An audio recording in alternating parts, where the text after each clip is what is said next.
देखिए, आज मैं एक नया टॉपिक शुरू कर रहा हूँ और बहुत इंटरेस्टिंग टॉपिक है। मतलब इसको ध्यान से समझिएगा। सेंटर ऑफ मास हम बता रहे हैं। देखिए, आपको सर्कुलर मोशन बताएं। अब यहाँ से जो भी शुरू होगा वो सब टिपिकल कॉन्सेप्ट बेस क्वेश्चन आता है और इसका इंफॉर्मेशन आप लोग को बिल्कुल आना चाहिए, समझे। इसलिए ध्यान दीजिएगा, तब नहीं तो बहुत सारे बच्चे को समझ में नहीं आता है। सुन लीजिए, इसलिए सेंटर ऑफ मास क्या होता है। तो देखिए, सेंटर ऑफ मास क्या होता है। तो कहता है कि centre of mass of body या सिस्टम, कोई भी बॉडी देखे होंगे आप, कोई भी खिलौना वगैरह, तो खिलौना जो रहता है उसको अगर उसका सेंटर ऑफ मास मान लीजिए कहीं पर होगा तो किसी भी पॉइंट पर होगा, समझे। तो अगर वो रोटेट या घूमता है तो फिर जाके उसी पॉइंट के अबाउट घूमते रहता है। तो हम कहते हैं जहां total mass of the body or system is situated है एट ए पॉइंट, एक ही पॉइंट रहेगा जहां total mass of the body is situated. जहां सिंगल पॉइंट रहेगा, बॉडी तो कंपोज ऑफ ए डिफरेंट मतलब बॉडी तो compose of a different mass रहता है, समझे। लेकिन एक पॉइंट जहां रहेगा जहां total mass of the body situated, समझे। और जो भी मोशन जो रहेगा वो एक्सक्यूट करेगा उस पॉइंट पे, समझे। तो उसको हम लोग बोलते हैं centre of mass. The centre of mass of a body or system is a point where the whole mass of the body or system is supposed to be concentrated. Suppose रहेगा एक पॉइंट पर, and execute मतलब execute का मतलब dealing करेगा, concentrated for dealing it translatory motion. तो translatory motion हो गया।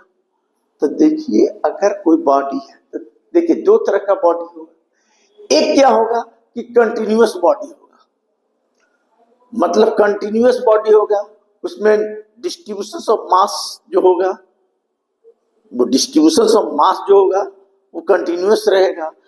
एक रहेगा क्या कि body compose of a different mass है।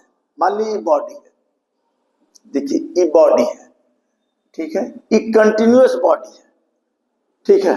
तो कंटिन्यूअस बॉडी जहां रहेगा तो उस केस में अलग हो जाएगा, और जहां डिफरेंट मास रहेगा एंड डिफरेंट मास है एंड देयर पोजीशन जो है हर का अलग अलग है। तो ये एक्स एक्सिस है, ये जैसे रेफरेंस है। तो हम आपको पहले ही बता दिए कि रेफरेंस फ्रेम भी पढ़ा है। तो रेफरेंस फ्रेम का मतलब होता है कि कोई भी चीज का मोशन कोऑर्डिनेट सिस्टम से होता है।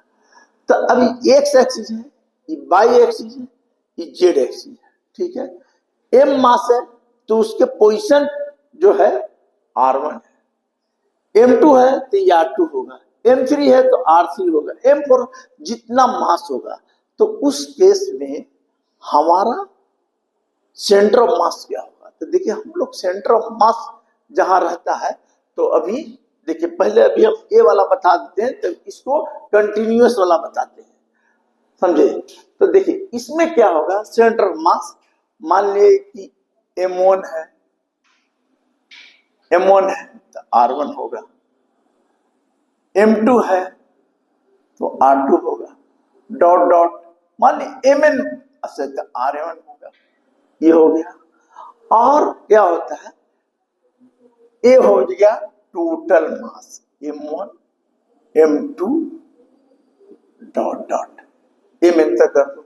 इसको हम लोग पढ़े हैं आप इसमें स्टेट्स में कि इसको ऐसे भी लिख सकते हैं, mi r i equal to 1 to n कर दो, n अगर है डिवाइडेड बाई m कर दो, ऐसे कर दो।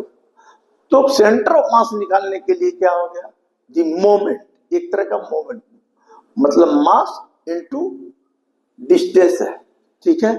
तो product of mass into distance जो मोमेंट होगा और टोटल मास से डिवाइड दे दिया जाएगा, उसी को हम लोग सेंटर ऑफ मास कहते हैं। ये फॉर्मूला आपको दिमाग में रखना है कि एम आई मतलब आई एम आई है और पोजीशन जो है ith वेक्टर आर आई है और डिवाइडेड बाई एम। तो इसको लोग ऐसे कर देते हैं। तो हमने आपको बताया कि सेंटर ऑफ मास जो होता है कोऑर्डिनेट सिस्टम से, तो जनरल हो गया। अब कोऑर्डिनेट सिस्टम से स्टडी करते हैं तो जैसे एक्स एक्सिस है, तो एक्स यहां पर हो गया कि पोजीशन से, मतलब आर क्या है, पोजीशन, माने टोटल मास, माने जहां टोटल मास सपोर्टेड है उसका रेस्पेक्टिव डिस्टेंस आर है, तो उसका सेंटर ऑफ मास का फॉर्मूला ही हो गया। लेकिन एक्स एक्सिस के लिए अगर करना होगा तो क्या लिखोगे, एक्स सी एम बराबर क्या होगा, 1/m, ठीक है, 1/m। और क्या लिखोगे, एक्स एक्सिस पर क्या होता है, आई, तो एक्स एक्सिस पर ही हो गया। बाई एक्सिस पर निकालना रहेगा तो क्या होगा, सेंटर ऑफ मास, तो 1/m summation m i by i. Z axis भी है तो जेड एक्सिस पर क्या हो जाएगा, 1/m summation m i z आई।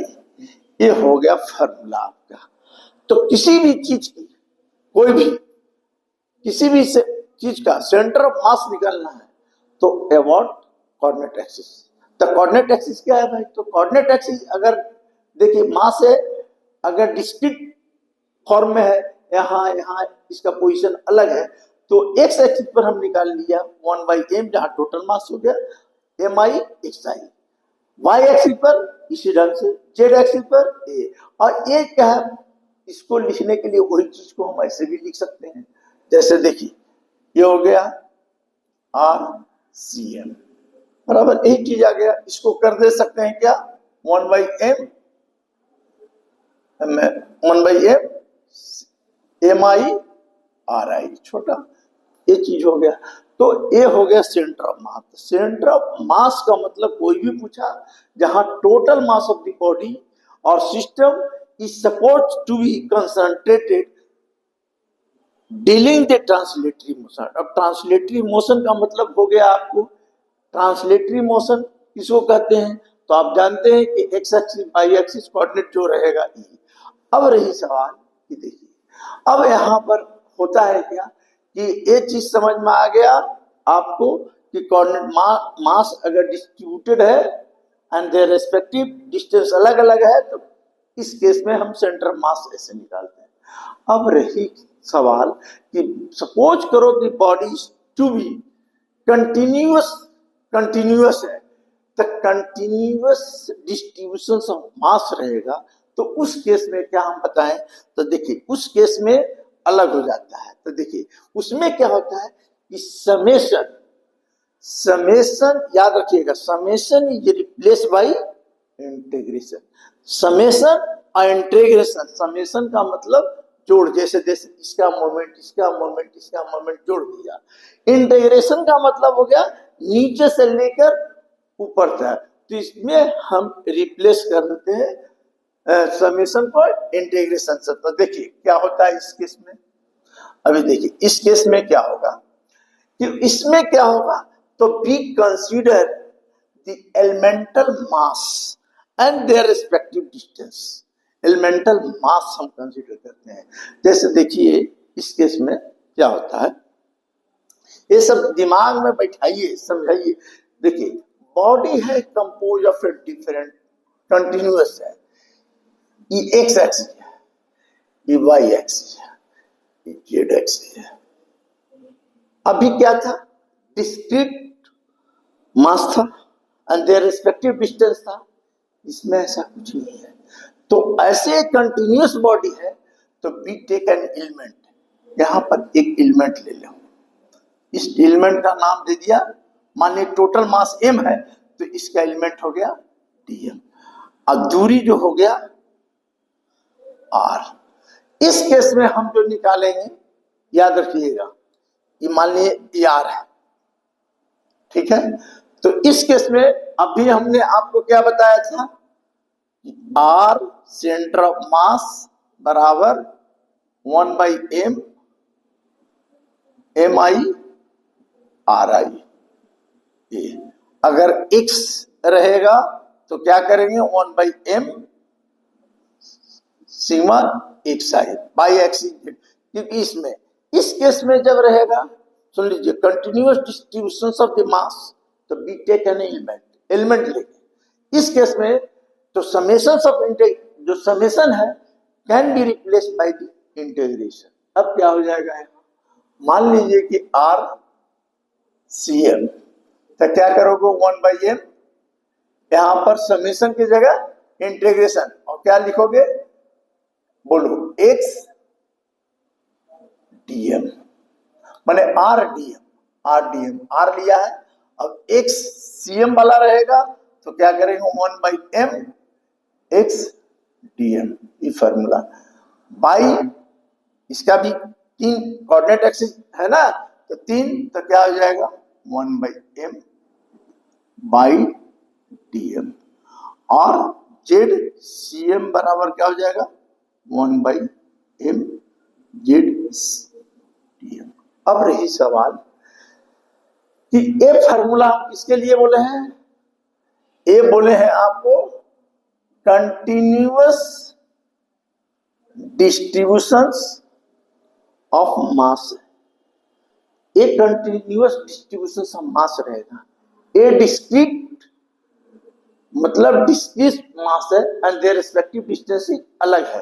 तो उस केस में हम आपको बताएं कि मान लें निकालना है तो इसके लिए लगा दिए m r1 r2 ऐसे ऐसे और डिवाइड किए ये हिसाब बनाने के लिए, और जहां आपको कंटिन्यूअस रहेगा वहां पर हम लोग क्या करते हैं, मतलब एक एक्स कोऑर्डिनेट के क्रॉस निकालते हैं, तो x cm 1/m x into DM, तो डीएम क्या है भाई, तो डीएम की टेक एक एलिमेंट लिया है, समझे। तो इस पर हम अभी हिसाब माने समझाएंगे कि क्या हो गया, तो ये आपको समझ में आना चाहिए। अब इसमें कुछ रिलेटेड पॉइंट रहता है, माने पॉइंट टू बी रिमेंबर। अब सेंटर ऑफ मास क्या है, तो जैसे हमारा बॉडी को लोग बोलता है कि हमारी बॉडी का सेंटर ऑफ मास कहाँ है, तो नाभि बोलता है, ठीक है। कोई बोलता है कि सेंटर इस पॉइंट टू बी नोटेड, मतलब अभी बॉडी है, ठीक है, तो कोई जरूरी नहीं है कि इसका सेंटर ऑफ मास यहाँ होगा, ऐसा कुछ नहीं है।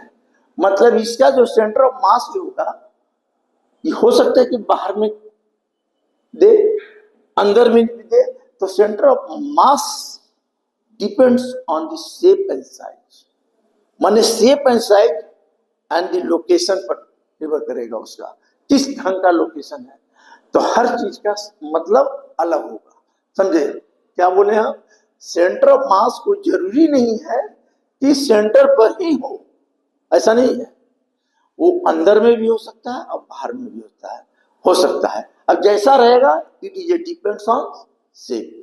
अच्छा, जिस सेंटर ऑफ मास का जो मोमेंट लोगे, मतलब कोई भी चीज सेंटर ऑफ मास का जो मोमेंट लोगे अबाउट द सेंटर, अगर मान लो सेंटर ऑफ मान लो ओरिजिन है, तो ओरिजिन है, तो ओरिजिन पर अगर कोई भी चीज सेंटर ऑफ, जैसे मान लो कि ई है, एक मास ई है, एक मास ई है, ठीक है, ये मास है, ये दोनों के बीच इस तरह का शेप है, मैंने बैठा दिए, तो अगर यहां पर सेंटर ऑफ मास है, समझे, इसका सेंटर ऑफ मास यहां है, तो कोई तो ठीक है, बीच में है तो सेंटर ऑफ मास हो गया।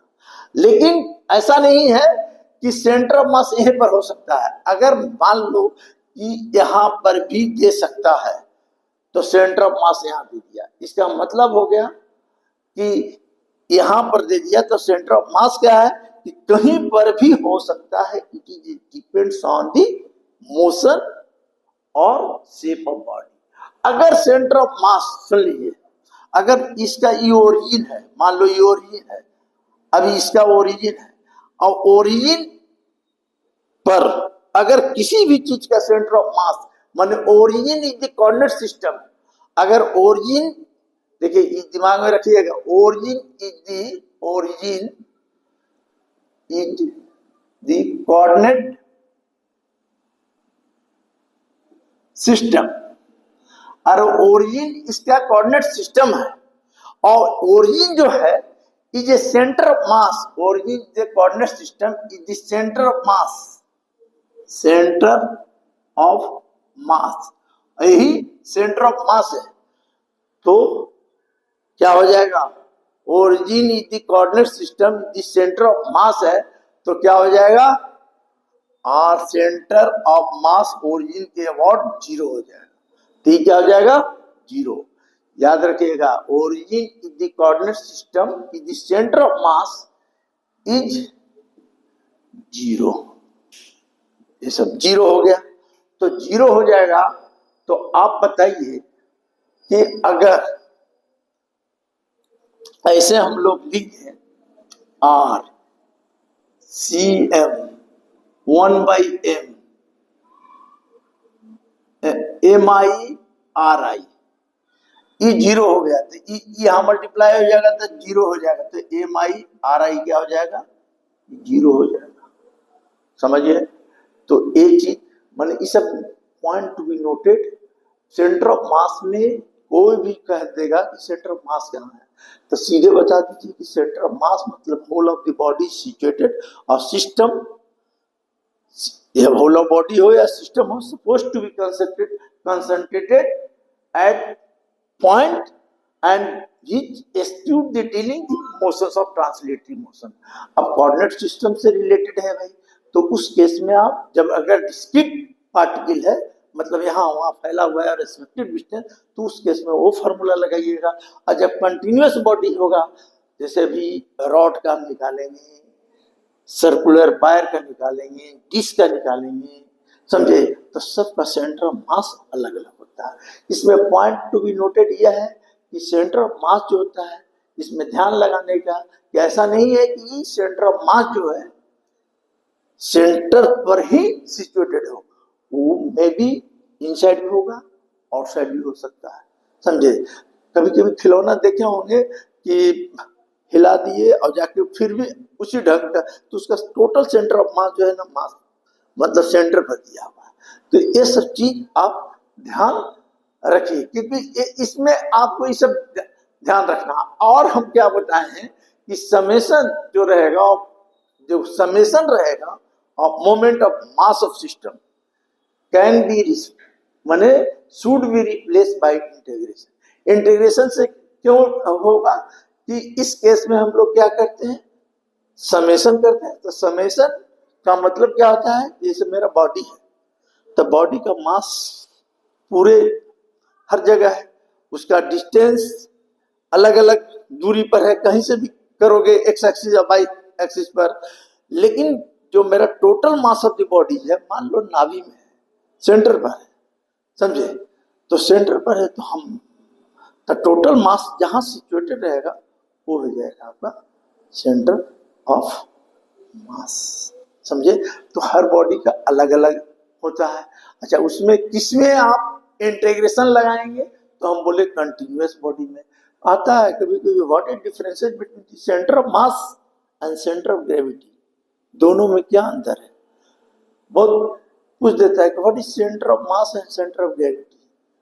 तो देखिए, ये सब चीज जो है, सेंटर ऑफ मास का मतलब जहां total mass of the body situated, तो उस केस में आप फॉर्मूला आप क्या लगाते हैं, अभी हम बताए ये वाला, ये लगा दिए, ठीक है। जहां सेंटर ऑफ मास ही है, अब कह देगा जी मतलब सेंटर ऑफ ग्रेविटी, तो अलग क्यों है भाई सेंटर ऑफ ग्रेविटी, ग्रेविटी का मतलब द मास, ग्रेविटी, देखिए सेंटर ऑफ मास और सेंटर ऑफ ग्रेविटी, तो ग्रेविटी का रिलेटेड हो जाता है जी से।